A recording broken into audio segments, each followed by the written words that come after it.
I wanted to start off the webinar today by making introductions to our guests. I'm Brooke. I'm one of the directors of sales at Drift, and I have the very good fortune and pleasure of working with Kelliher every day, who is one of our mid-market managers. And we also have Ernest here today with us from 6 Sense, who runs their SDR org. So I'll make deeper introductions in 1 second and let them both say hello, but for now, a wave. So I'll start with Derek, DK, who we call DK fondly at the office. So Derek's background is 10 years in SaaS sales across Mimecast, LogMeIn, and now Drift. A majority of his career has been in enterprise sales, and he was actually the second enterprise hired here at Drift and developed the account-based enterprise motion that helped us grow enterprise to around 20 reps and become the fastest growing revenue segment at the company. So we have a lot to learn from Derek. I know I do every day. Looking forward to everything he has to share on this today. And then for Ernest runs the sales development org at 6 Sense and has an actually very cool background beyond just being a sales leader. And I wanted to give you a chance to talk about that too. You are an ex-pro NFL player, and there's a lot of common threads that run between, I think, pro sports and sales. So wanted to ask you before we kick off and dive into account-based sales today, if you have any thoughts for us around, how you take some of what you learned in the NFL to the sales floor and what common threads you see. Yeah, that's a great question. And, I think to what most would imagine, there are a lot of similarities to like what it took to get to the NFL, how to succeed, and obviously what we're all doing here in this go-to-market motion. But, when I kind of look at my experience in the NFL and kind of how I've been able to apply that to not just my time as a BDR and AE, but especially even as an SDR leader, one of the really cool things about that experience was when I got to the NFL, all of us who got there, we got there because, like, just to be completely frank, we were just more athletic than everyone. We were faster, stronger, bigger, whatever it may be. But when you think about that, you get all those people in the same room and everyone is the exact same. You have to try and find ways to differentiate yourself. And through that time, the one thing I realized was the people that were like either average or below average versus the ones who were eventually Hall of Famers or the best were the ones who just like were completely relentlessly dedicated to mastering their craft. I had a teammate with me in Minnesota who at this point, he was later on in his career, he was definitely going to be a Hall of Famer, one of the best in the game. And his MO was he had this one technique that he was just better at everyone at. Like he had perfected to the upteenth degree.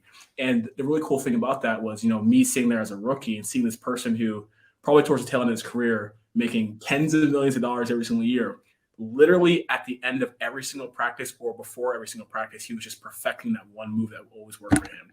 And I took that with me and said, if that's what made him a Hall of Famer, if that's what made him great, how can I apply it to what I'm doing as an SDR, as a sales leader, or even as an AE? And the really cool thing about that was, I look back on my track record from, again, SDR, AE, and especially SDR leader. At every single touch point, there were specific things where I owned that. Like when I was an SDR, I knew that I was super disciplined. I woke up at this time, I did X emails, X calls, here's my process. So I knew if I was really good at developing a process and challenging myself to tweak it constantly, I would get better and better and better. And that's all I did.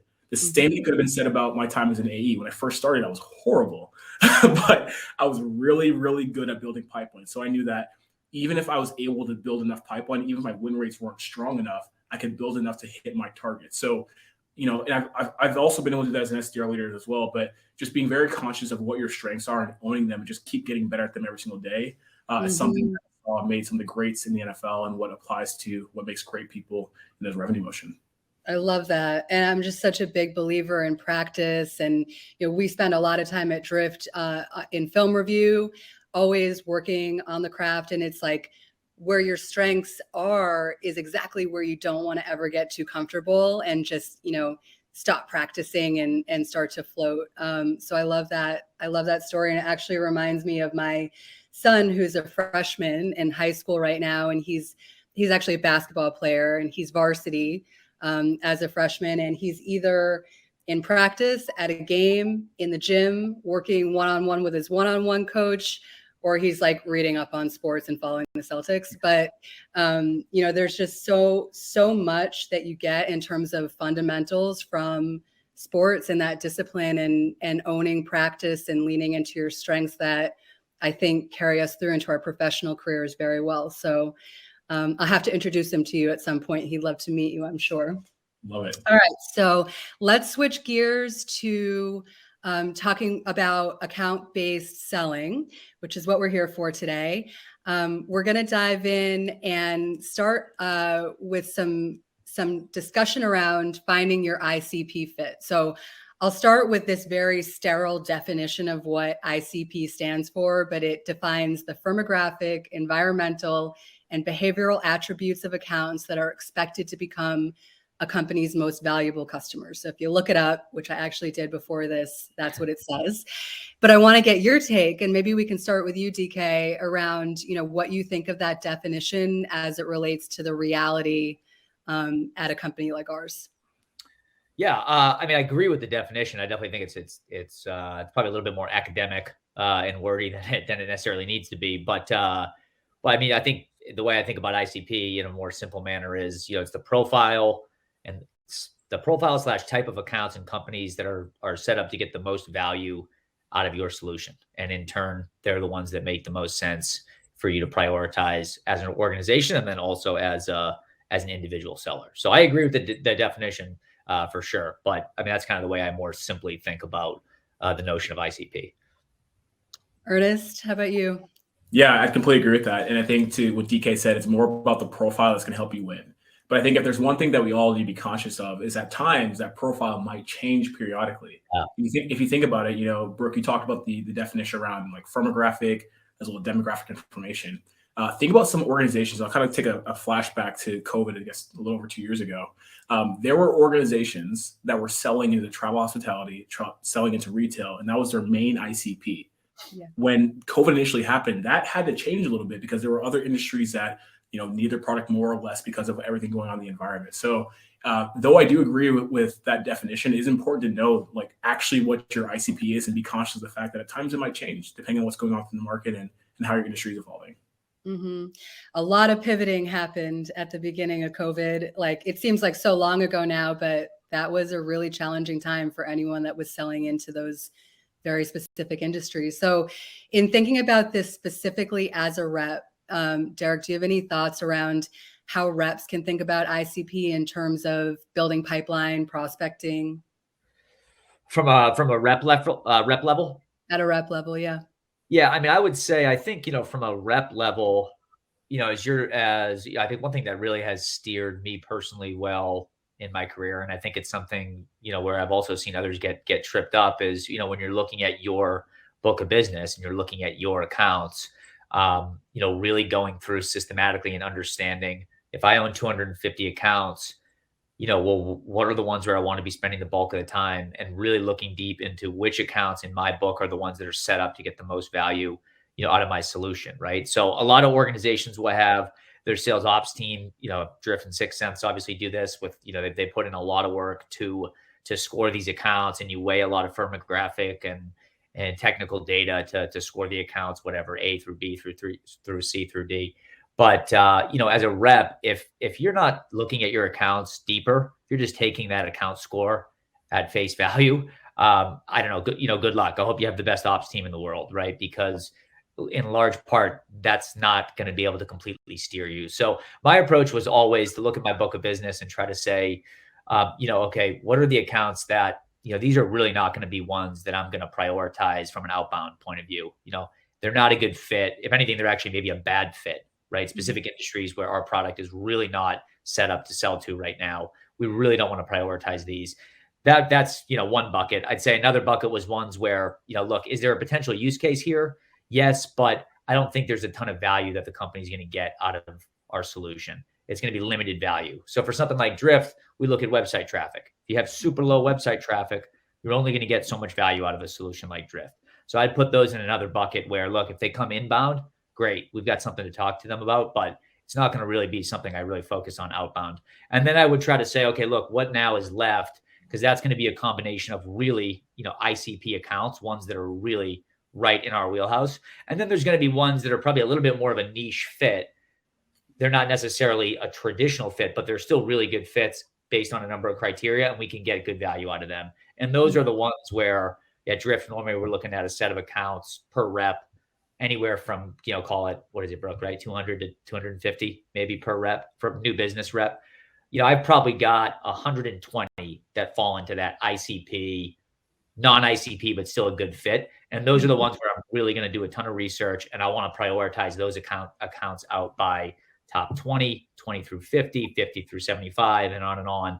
And that's where I'm going to direct a lot of my own prospecting efforts. And that's how I'm going to also, really coach my BDR on where I want him or her spending her time. So I think at the rep level, that's how I've always thought about ICP. It's not that different than at the organization level. But it's just a little bit more tactical, and you're applying it to your specific book of business.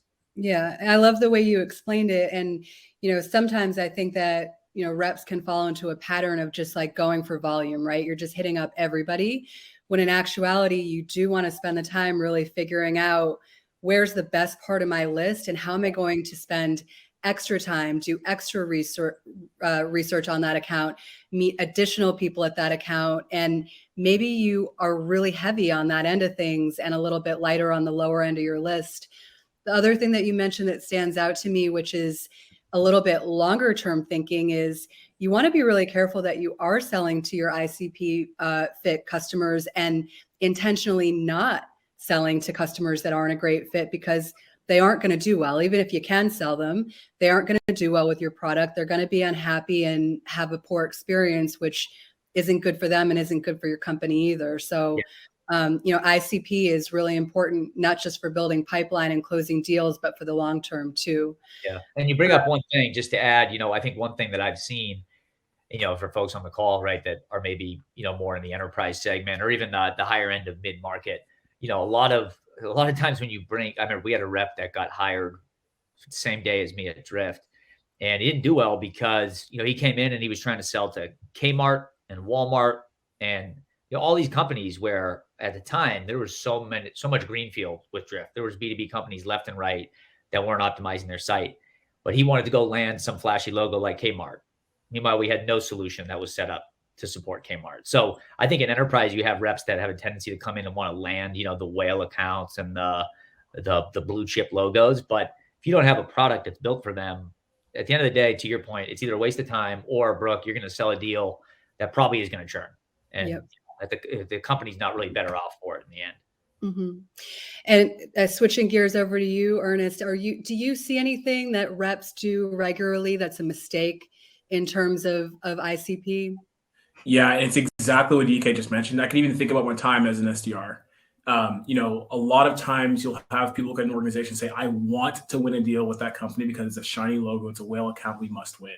I remember very vividly seeing an account, knowing that it didn't live within our ICP, but my AE was like, get a meeting in that account, please. We need to get a meeting in that account. I'm like, what are we doing? Like, I don't want to do this. But the reality is, like, people are constantly chasing accounts that they like, or they feel like should be a customer. And the reality is, to your point, Brooke, and to DK as well, like, you're not setting anyone up for success with that. Like, you as a rep will be wasting your time. The customer, if you do actually land them, the churn rate associated with them is a lot higher than we want it to be. So the biggest thing is just making sure that you're not jumping at the shiny logo because you want to win that deal, but actually honoring your ICP for what it actually is. Totally. And I think it's much easier for that type of thing to happen at earlier stage companies, I think, where maybe you have like the board pushing you for the big logos, or, whoever was just brought in for that first leadership position wants to go for the biggest logo. And then you start to see a lot of churn early on for exactly the reasons that we're talking about. But yeah, I think once you get to sort of this stage where 6 Sense and Drift are at, we really start to focus in on who's a great fit and who can get the most value out of what we do. And prospecting, I think, gets a lot easier when you can tell that story well. In terms of technology, thoughts on that, Ernest? Yeah, definitely. So I think, it's easier here at 6 Sense. We use our own technology to help us identify our ICP, but I think, there are a lot of things to think about where, you can take the approach of building your ICP off of what you currently have in your system or using technology to augment that.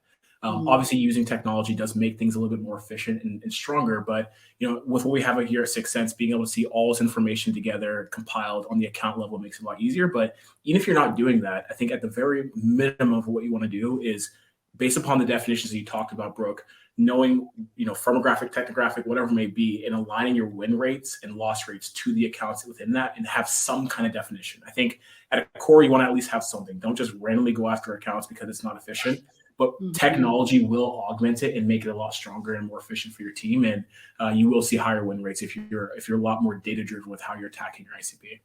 Yep. You said data driven, makes me smile. Now, in terms of the people, right, we've got like technology, process, and then people. All reps have different strengths and styles too. So I'll ask you first, Ernest, and then switch over to DK around how you think about assigning the right kinds of reps to the right pieces here. Yeah, that's a good question. And I think part of this is like, as your company continues to expand, like the whole thing around like a BDR AE motion is specialization. So if you do have certain reps that are specialized to sell into different industries or certain accounts, then aligning it with those accounts does make the most sense.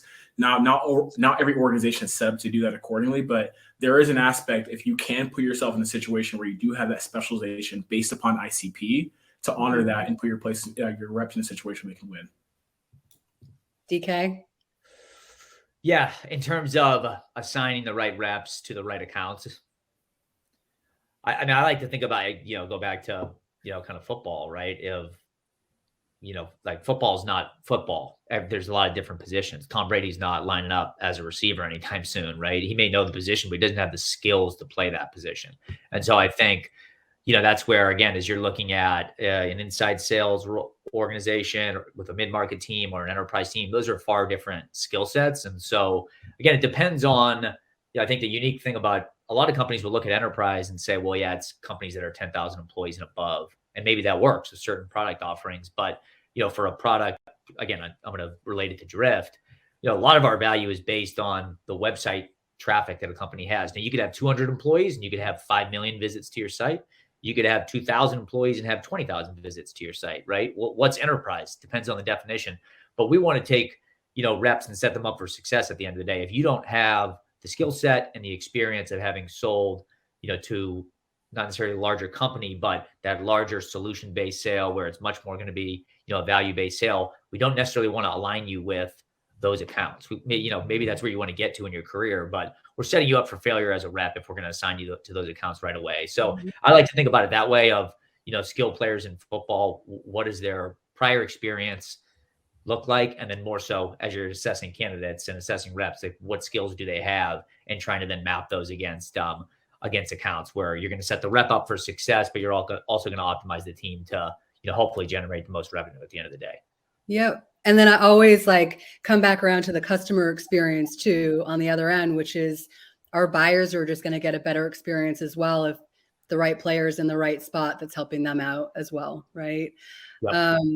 Okay, good stuff. So now the other piece of what we wanted to cover today was around using content and events, both pre-op stage and post. And I want to start with content, and I'll start with you, Ernest, and just want to hear a little bit about how you think about using content in that pre-op stage.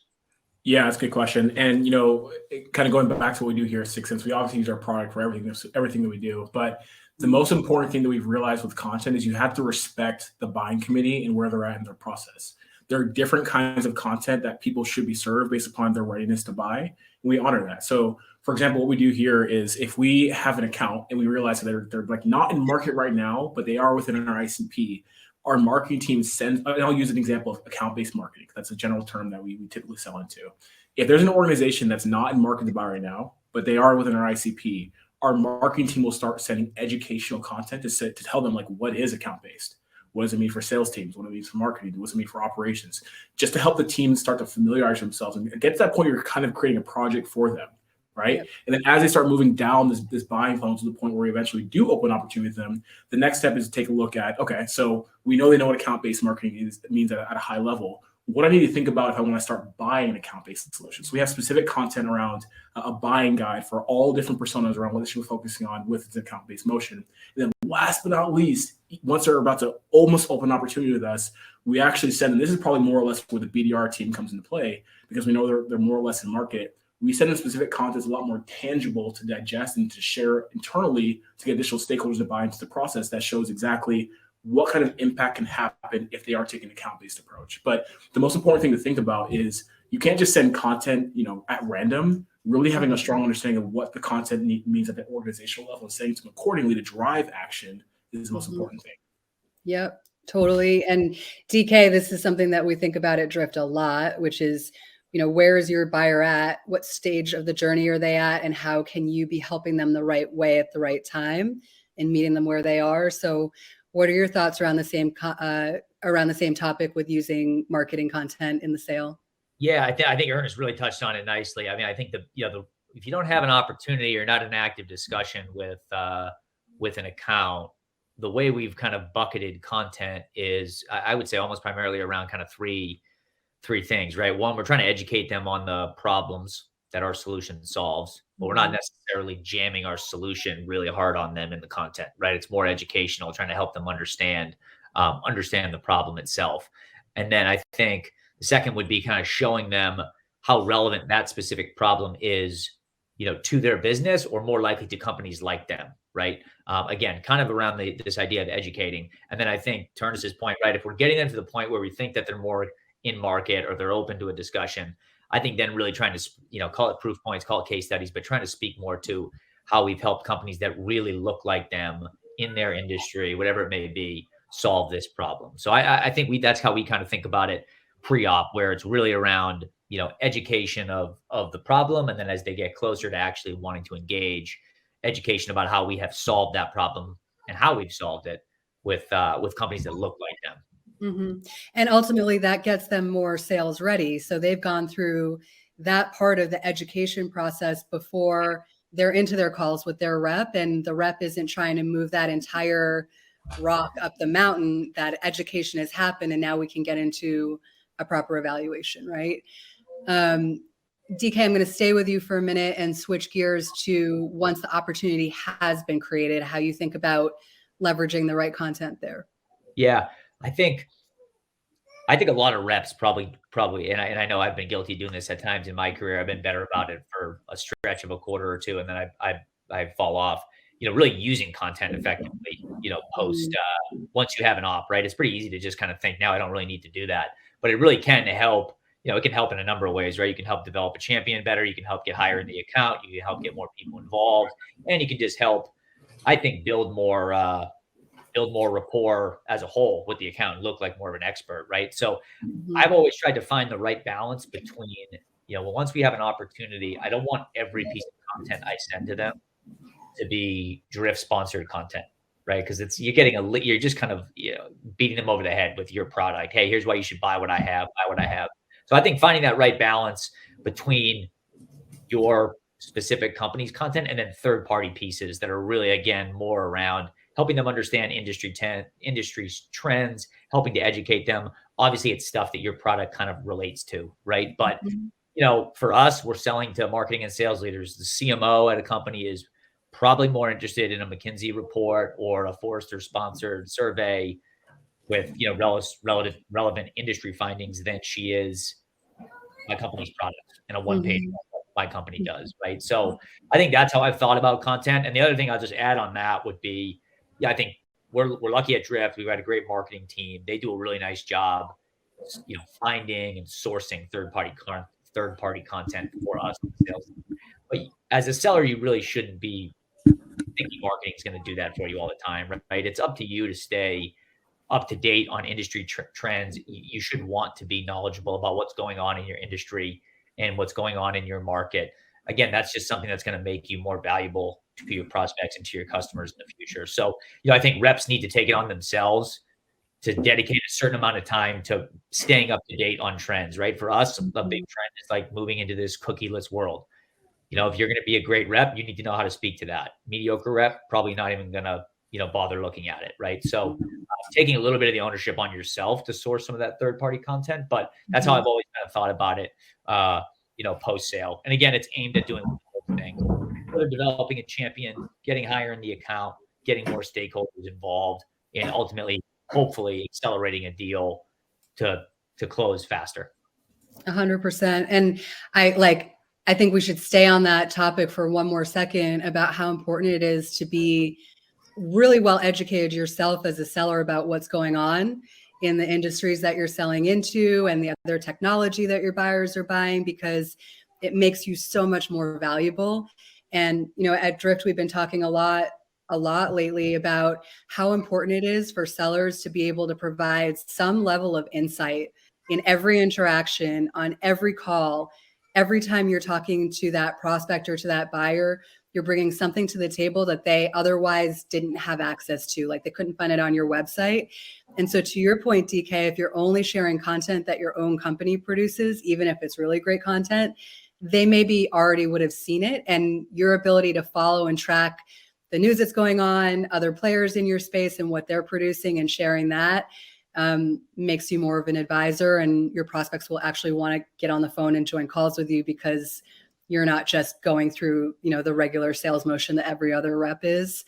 In terms of getting higher in an account, which especially now that there are, like 8 to 10 stakeholders on any given deal, you're probably starting somewhere down here, but you're ultimately going to need to get in front of everyone in that buying committee to effectively sell your deal. I would love to ask both of you for your take on that. I'll stick with you first, DK, and then move over to Ernest. But how do you think about using content to get higher up in an org? To get higher up in an org. Again, I think, a lot of our approach here at Drift is to try to get higher in the org as quickly as we can, right? But the timing needs to be right. But in your discovery process, how are you really finding, really useful pieces of information, getting a lot of good intel around the company, but obviously the challenges that they're dealing with, how your solution kind of solves those challenges. And then whether it's a piece of content or even, that marketing supplied, or you actually putting together a, short deck or something that just kind of highlights the current situation and what you've talked about with folks maybe lower in the org, really then going proactively to whoever it may be, ultimately the EB, right? For us, it's going to be a CMO or a CRO. I think one thing that we really try to do here at Drift, and I think it kind of bleeds into another talking point we have here for this, is this idea of team selling.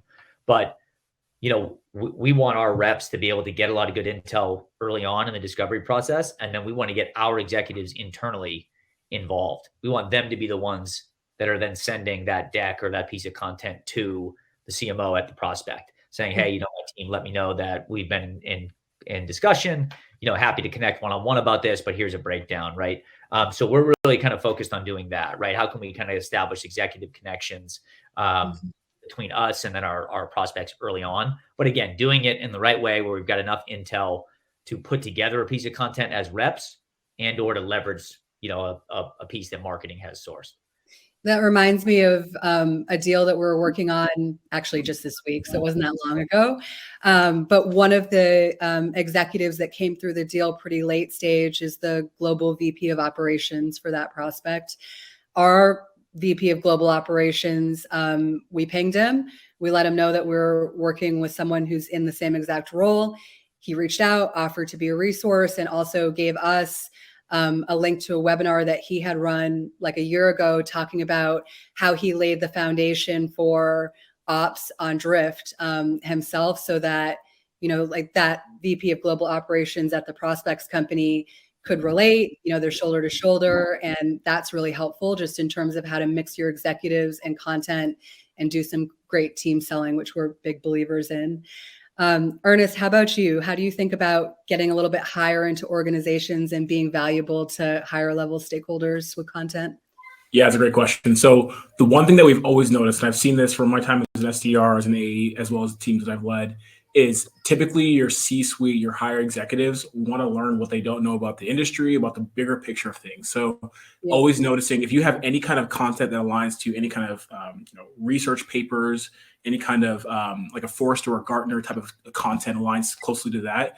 Typically, the executive level people will love that. So trying to find something that's going to teach them about a bigger issue within their industry and help protect them about a potential problem they might run into. We've noticed that works pretty well on the executive level, and it's something that you do want to bake in as you're trying to get that groundswell and get additional buyers into the conversation.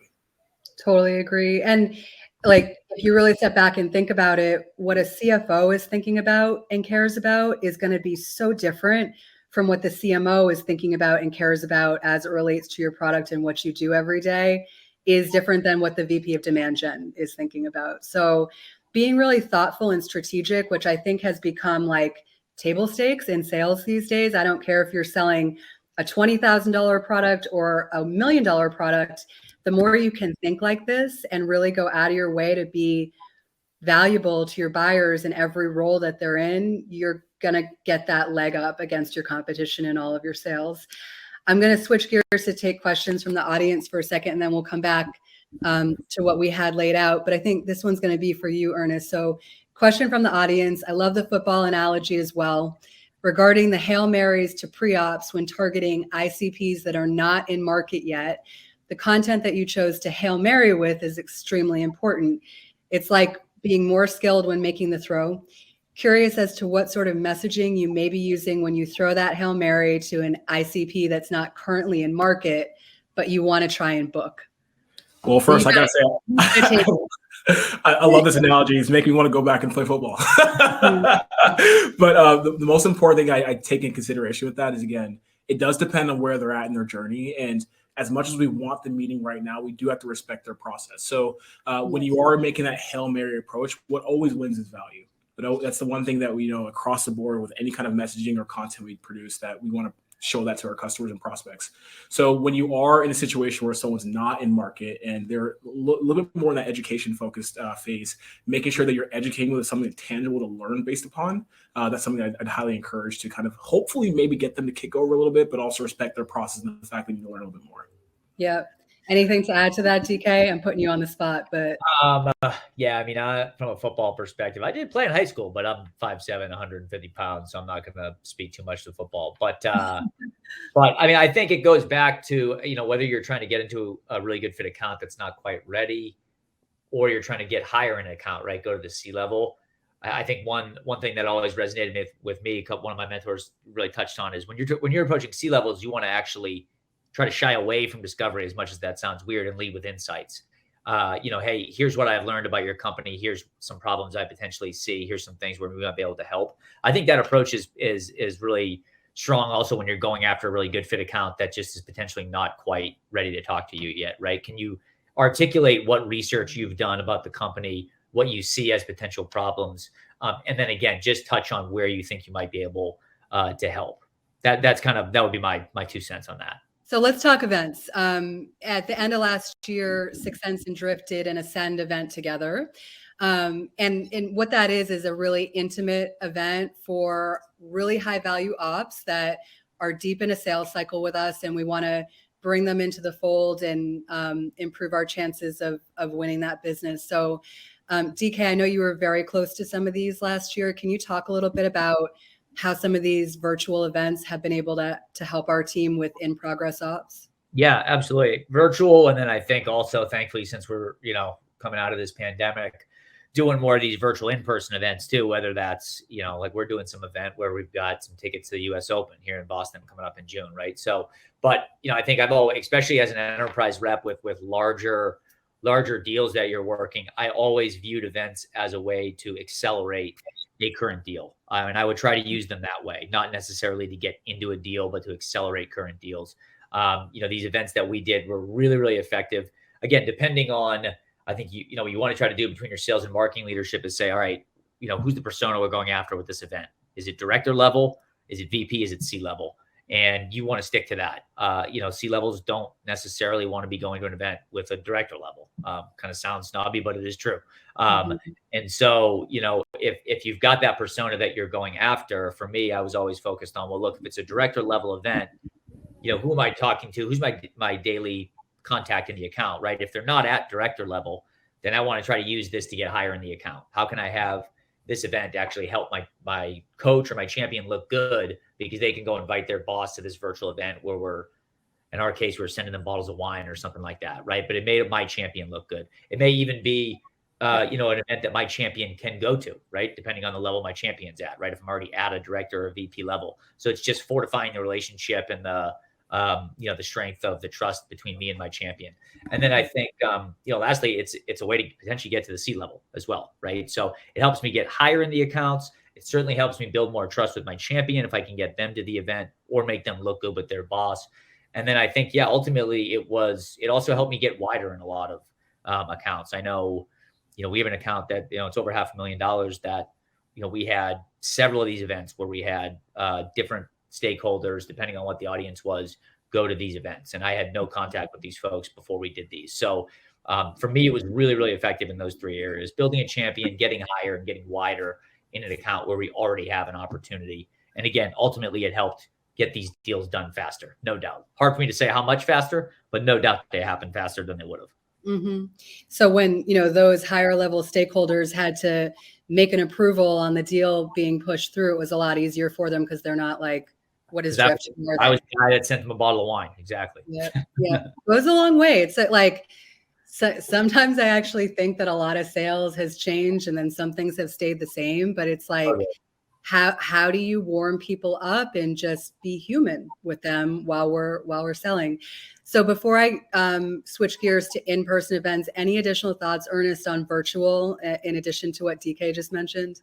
No, I think DK did an awesome job explaining, but I will add some color to that. So, one thing that's really important to be mindful of with any kind of event, especially virtual, is to actually know what you're trying to accomplish. I think people just have the tendency to say, we'll do an event, we'll do a virtual event because we know we need pipeline and we need to basically do something. But in particular with this event, we were very intentional with the fact that we were trying to progress opportunities. So through that, we brought in customers. And one thing that was really interesting in particular with this event is typically you'll see the attendance rate with programs about 30, 40%. 40% is great. We're actually like 50 something percent. And the reason for that is because we actually had really engaged accounts, mutual accounts that wanted to hear both stories, and especially from a customer. So, and part of that, again, was on our note of making sure that we knew exactly what we want to get from this event and we're going to drive pipeline. So as a result, getting that conversion rate was something that we were obviously looking for and we achieved because we were intentional with how we constructed it.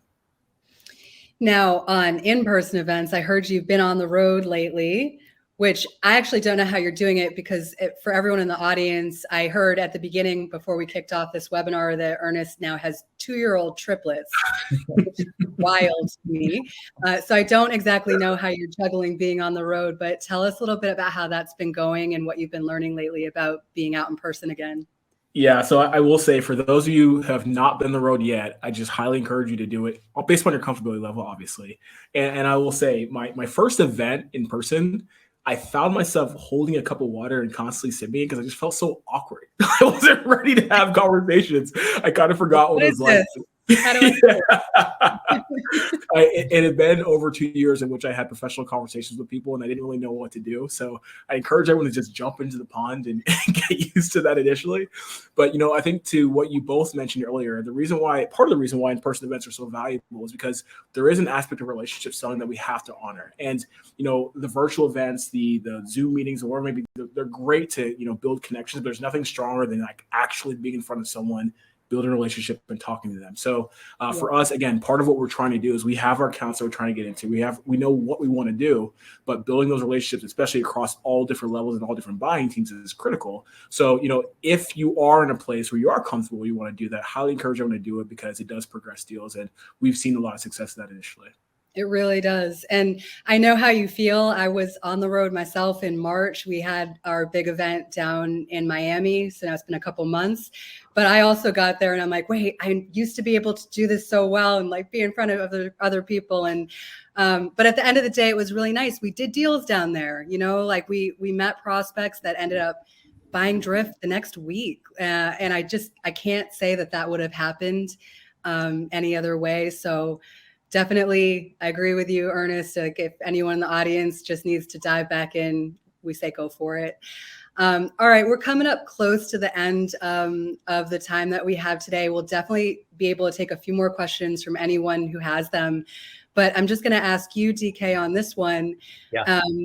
In your experience, what do you believe kind of is the criteria attached to why you should do an in-person meeting versus just stay virtual? Like when do you kind of know that it's really important for you to get face-to-face with someone? I think a competitive scenario where there's going to be competitors in the deal. I mean, a lot more selling and relationship building can happen in a lot shorter amount of time in person than it does virtual, right? So from a credibility perspective, you can build a lot more credibility in person than you can and trust in person than you can virtually. So I would say competitive. I think the other thing, part of it is, again, it'll depend on the organization, right? I mean, I think in COVID, we learned that you can get companies to spend well into the six figures without ever meeting them in person, right? And so a lot of companies are now more comfortable with that than they were in the past. But, I would always, if I can get a read of the number of people joining calls, the number of different departments that are involved in an evaluation, right? If I've got sales, marketing, support, CS, all a part of this discussion, to me, that's a very clear sign that this is a pretty strategic initiative. They are thinking about this at really, a very high impactful business level. They're not looking at some sort of simple, let's buy a widget. And so for me, that's where I always want to offer, right? Hey, look, we're happy to come on site if it's helpful, right? And I think that's kind of the way we've tried to approach it, coming out of COVID here with trying to make people still feel comfortable. But those are really the big things. Is it competitive? And then trying to size up. And that'll depend, I think, on, your company and your product, the organization. But, is this company really looking at this as a very strategic initiative? Because it's almost in some ways, it can hurt you by not offering in person, right? Yeah. If you're trying to run a deal cycle entirely virtually, and a company for us is undergoing a huge digital transformation project, right? They want us to come on site in those scenarios. So those are really probably the two things I think about of where I say, okay, I'm going to try to get this on site, or at least bring it up and let them know that we're willing to do it. Yeah. And I agree that that digital transformation statement you just made, a lot of enterprise companies are kind of in that spot, right? Where they're making a massive change that is going to take some time. And if you're a part of that mix, it could really benefit you from becoming even more of an advisor and a consultant to them by being in person. But I also want to point out what you mentioned, which was companies are so much more willing today, post-COVID, to buy completely virtually. Yeah. And I think, that's where Drift has really seen a lot of growth, is just around buyer expectations and how they want to buy. I think the stat is like 87% of buyers want to completely self-serve their journey. Doesn't mean that they actually do, but that's what they would opt for if they could. That was not true 5 to 10 years ago at all. So a lot has changed in both directions. I've got one last question, and I think this kind of speaks to the omni-channel approach that's so important for all of us in terms of prospecting and managing deals. You're on the phone, you're in LinkedIn, you're on chat, you're working through the website, video. There are all of these ways for you to connect now with prospects and build pipeline. So someone in the audience has this question: what's the best way to get someone to jump on a meeting by calling them on the phone? So on the spot. I could take a bit of that. That's right up. Well, I will say the most important thing is to take very much of a multi-channel approach. It's important to recognize the fact that our prospects live in different mediums. Whether they go on our website and want to talk to someone immediately through Drift, that's important to take into consideration. Whether or not there's someone who wants to answer on the phone and book a meeting that way, that's another thing to think about. So before anything else, taking multi-channel respects their process and is the most important thing. But I have noticed that on the phone, we are very diligent at calling mobile numbers. It's something that I know not a lot of people do. We also do notice that we, using our calling funnel we use, and I can share with whoever that was who want to ask me offline around what that looks like, has been a good way for us to convert calls and make them business at the end of the day. Love it. DK? I mean, yeah, again, this is not my forte. Thankfully, I've always had very talented BDRs, but I'd say one thing moving into this leadership role that's been kind of funny is the number of people that will connect with you on LinkedIn and then, smash you with a pitch about whatever they're trying to sell you. And it's just come on, I thought you just wanted to connect. So I was always a fan, whether it's you've never spoken to them or, you had one meeting with them, but, in the case of trying to get a meeting, connecting with people on LinkedIn and making sure you leave enough time before you're then trying to ask for a meeting. But we've had a lot of success within the BDR org here of, we connect with somebody on LinkedIn and then we're sharing a relevant piece of content a week, 2 weeks later. But then when we get them on the phone, it's kind of the more socially acceptable medium by which you're trying to book a meeting.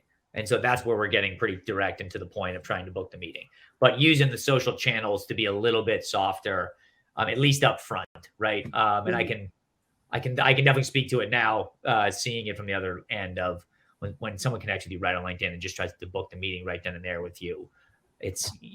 No one's going to book a meeting with me that way, right? So yeah, I think trying to use the different channels in the right way is kind of what I've seen. But social selling and the connecting on LinkedIn is huge. And I think, for us, we try to connect with as many people because even if we're not messaging them, they're seeing a lot of the stuff that's being shared about Drift on LinkedIn, right? And it is hopefully planting the seeds where when we do get them on the phone, they are just going to remember, oh yeah, I've heard of Drift before, or I know that name. So I'm going to give you, the 5 to 10 seconds to get my attention. And that's what it's all about. It's planting seeds. Like, this is a long game in a lot of cases.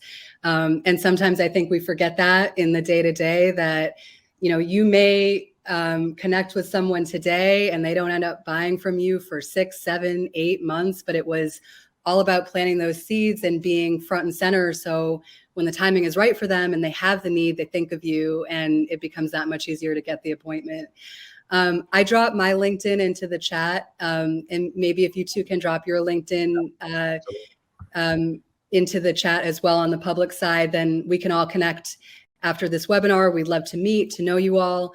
I'm sure I speak for all of us when if you have any other questions or you'd like some help or ideas to think through, I think we'd all love to offer ourselves up to do that. It's all about building great connections. So thank you everyone for joining today. It's great to have you here. And DK and Ernest, thank you so much for participating. Great insights. And I look forward to doing another one of these again soon with you. Awesome. Thanks, everyone. Absolutely. Thanks so much for the time, everyone. Bye.